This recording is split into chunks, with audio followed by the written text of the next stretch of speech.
Então vamos lá, vamos dar sequência. Nós vimos aqui que se ele não existe, ele manda para a página inicial. Bacana. Mas e se ele existir? Vamos fazer aqui o seguinte, se file exists, por enquanto não estamos utilizando nenhum framework, nada, somente PHP. A única coisa aqui é que a forma de estruturar é um pouco diferente da convencional, porque a utilização de MVC está sendo aplicada. Então aqui ó, vamos colocar o seguinte, se o arquivo existir, ele vai verificar na pasta core, né, lá dentro de controllers, ok? A convenção pede uma coisa, porque tem alguns servidores em Linux que eles não conseguem encontrar se aqui acima for passado, por exemplo, uma URL, né, escrito aqui, vamos supor que eu queira acessar a página de clientes. E o controle de clientes foi passado aqui em maiúsculo. Não é muito comum colocar isso, eu não vou aconselhar vocês de forma alguma colocar um controle, uma rota para chamar, né, com valores maiúsculos, mas se isso acontecer em Linux, dá problema, ele não consegue encontrar. Então nós não podemos deixar esse tipo de ponta solta aí dentro de um projeto. Então para isso ele fala para você utilizar aqui o str to lower, né? Quem já trabalha aí com PHP já conhece essa função.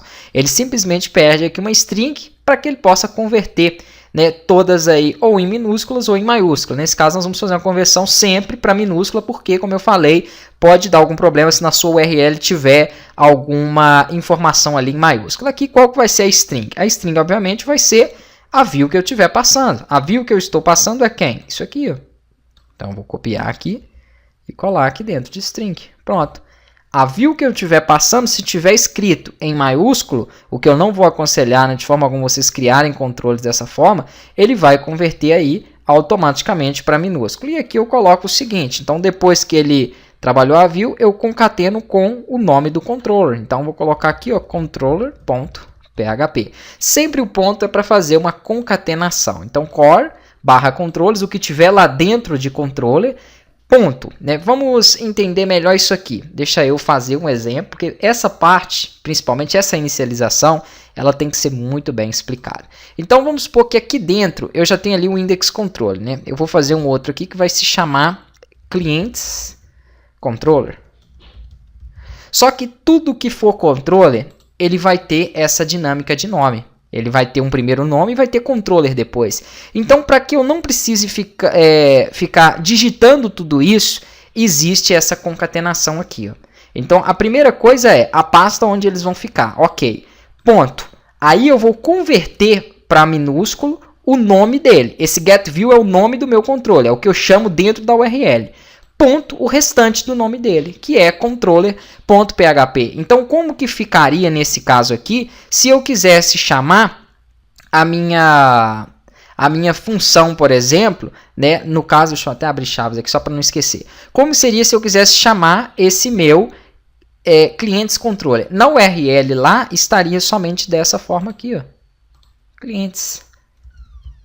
Porque ele converteria aquele texto maiúsculo para minúsculo. Pronto. Não precisaria de colocar clientes controller.php, nada disso. Aquela linha já vai então sempre formatar isso para mim. Então, um padrão que eles pedem para que seja utilizado. Beleza.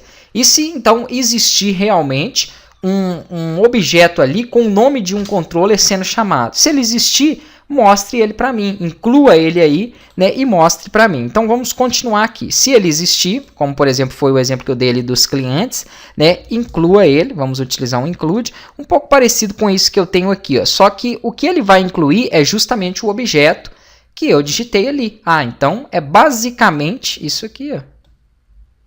Vamos pegar essa mesma informação aqui. Ctrl C, Ctrl V. Eu vou diminuir um pouquinho porque eu acho que está muito grande aqui.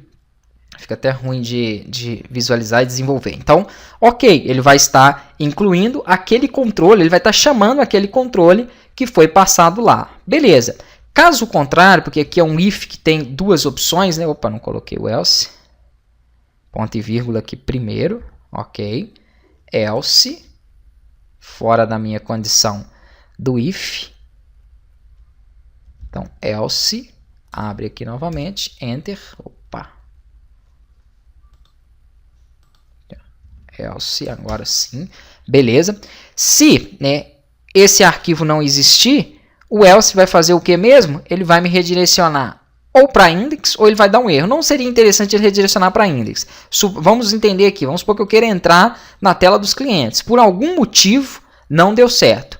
Você pode optar, mandar ele para a tela inicial ou dar uma mensagem de erro, que é o mais coerente a se fazer. Então, eu posso incluir aqui um arquivo, né, um controller específico para erro. Eu vou chamar ele, então, de erro controller. Ele não existe ainda, mas nós vamos criar, então, na próxima aula, esse controller aí.